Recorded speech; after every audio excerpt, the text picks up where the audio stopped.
Hello मिन्नसान why गोजाइमास आज मैले तपाईँहरूलाई जिएफटीमा एकदम प्रयोग हुने है जिएफटीको लागि विशेष इम्पोर्टेन्ट ग्रामर जुन हामीलाई एकदम झुक्याउँछ जिएफटीमा पनि जिएफटीको उसमा चाहिँ यो ने र एउने ग्रामर रुलहरू मैले सानो क्लिपहरू बनाउन गइराखेको छु। भिडियो मन परे लाइक सेयर गर्नु होला। र सुरुमा हाम्रो चाहिँ यो रहेछ है। यो भनेको के हो भनेपछि भन्दैछु। जानकारी दिनुपर्ने जो दिनुपर्ने कुराहरू चाहिँ यसको योको प्रयोग गरिन्छ। जस्तै यहाँ हेर्नु त जब बोल्ने व्यक्तिले नयाँ कुराको जानकारी दिन्छ वा आफ्नो कुरा जोड दिएर भन्छ भने योको प्रयोग गरिन्छ। अब यहाँ इक्जाम्पलमा देख्न सक्नुहुन्छ।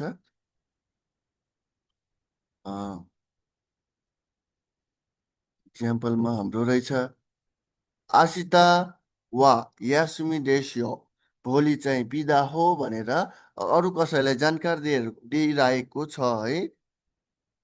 कोनो मिसे वा यासुई देश्यो अब अरू जानकारी थाहा नभएको व्यक्तिलाई चाहिँ उसले यो पसल सस्तो छ भनेर जानकारी दिइरहेको छ भन्ने बुझ्नुपर्छ। पछाडि यो छ भने कुनै कुराको जानकारी अर्को व्यक्तिलाई दिएको छ, जसलाई त्यो जुन व्यक्तिलाई थाहा छैन त्यो व्यक्तिलाई भन्नुपर्दा हामीले योको प्रयोग गरिन्छ। यसको ट्रिक भनेको म तिमीलाई जानकारी कुनै कुराको कसैलाई जानकारी दिँदाखेरि चाहिँ योको प्रयोग गरिन्छ होइन।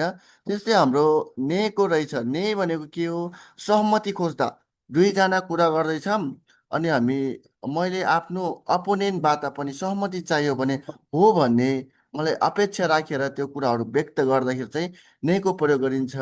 है हो है सहमति माग्दाखेरि चाहिँ नेको प्रयोग गरिन्छ। जब बोल्ने व्यक्ति सुन्ने व्यक्तिबाट सहमति चाहन्छ नेको प्रयोग गरिन्छ होइन। यसको चाहिँ के वा आचुई देशने आज गर्मी छ है नि। उताको मान्छेले नि अब हो आज गर्मी छ है, हो आज गर्मी छ भन्नु पर्यो होइन। कोएनगा कोनो एकीगा कोनो एगा वा ओमोसिरोई देशने यो चलचित्र चाहिँ रमाइलो छ है। यो चलचित्र चाहिँ रमाइलो छ नि। उताको व्यक्ति हो रमाइलो छ। ओमोसिरोई देश साकुरागा किरै देख्ने साकुरा फुल चाहिँ सुन्दर छ। यो चाहिँ सहमति माग्दाखेरि चाहिँ है तपाईँलाई पनि त्यस्तै लाग्छ भने जस्तै है। यौनेको प्रयोग चाहिँ हो नि है र पक्का हो नि भनेर यो प्लस नै मिलेर बनेको छ। पहिला आफ्नो विचार व्यक्त गर्छ अनि सहमति माग्दछ होइन।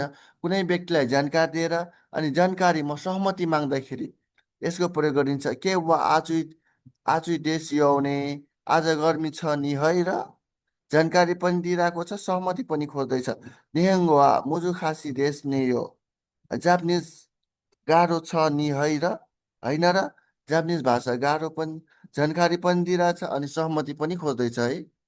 अनि सेकेन्ड वा राइस्यु देश यौने भनेको इक्जाम चाहिँ अर्को हप्ता छ नि है भनेको जानकारी छ। जानकारी प्लस सहमति खोज्दा चाहिँ यसको प्रयोग गरिन्छ। ग्रामर रुलमा योले जानकारी दिनु नेले सहमति माग्दा अनि यौनेलाई जानकारी प्लस सहमति माग्दा चाहिँ यसको प्रयोग गरिन्छ। अब हेर्नु त इजी कन्भर्सेसन भनेर राखिदिएको छ। के हो आचुई देश ने सो देश ने हो हो हो है त्यस्तै छ। अब अर्को रहेछ नाचुवा आचुई देश यौने गर्मी मौसम त तातो हुन्छ नि है। उसलाई सहमति प्लस ऊ चाहियो है जानकारी प्लस सहमति दिनेछ भने हो नि है भने इक्जाम टिप होइन। इक्जाममा नयाँ जानकारी दिँदाखेरि चाहिँ नेको सहमति खोज्दा यो नै भनेको आफ्नो विचारहरू सहमति खोज्दा विचारमा चाहिँ इक्जामको यो चाहिँ हाम्रो जिआरटी इक्जाममा चाहिँ एकदम धेरै आउने है। पछाडि चाहिँ यौने यिनीहरू चाहिँ सानो सानो कुराहरू चाहिँ इक्जाममा हामीले ख्याल गऱ्यौँ भने इक्जामलाई हामीलाई त्यस्तो गाह्रो पर्दैन है। त्यही भएर यस्तो सानो सानो कुराहरू चाहिँ N5 लेभलको ग्रामरहरू चाहिँ राम्रोसँग जान्नै पर्छ है। ल आजलाई यति, धन्यवाद।